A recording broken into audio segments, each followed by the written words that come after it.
যুগে অন্যতম প্রভাবশালী এবং গুরুত্বপূর্ণ মাধ্যম, যা বিশ্বব্যাপী মানুষকে সংযুক্ত করে।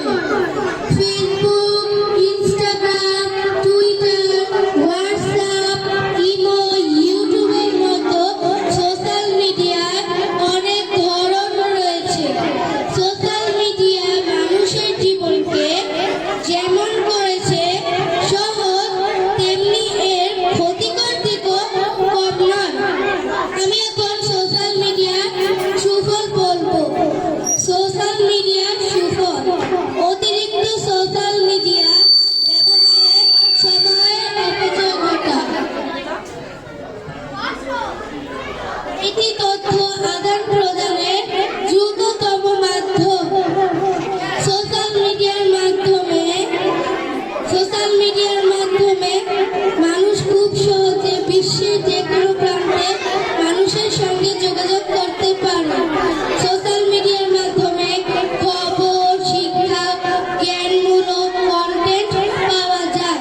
শিক্ষার্থীরা অনলাইন ক্লাস, টিউটোরিয়াল ও বিভিন্ন শিক্ষামূলক জ্ঞান অর্জন করেছে।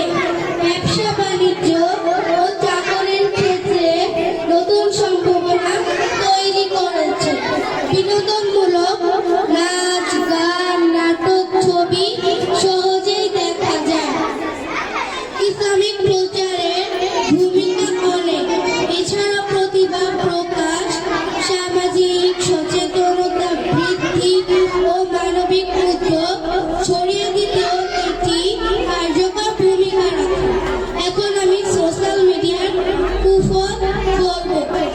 সোশ্যাল মিডিয়ার কুফল: অতিরিক্ত সোশ্যাল মিডিয়া ব্যবহারে সময়ের অপচয় ঘটায়। পড়াশোনার ক্ষতি করে সবচেয়ে বেশি। সময়ের কাজ সময়ে করা যায় না। ভুয়া খবর ও গুজব দ্রুত ছড়িয়ে পড়ে। Social media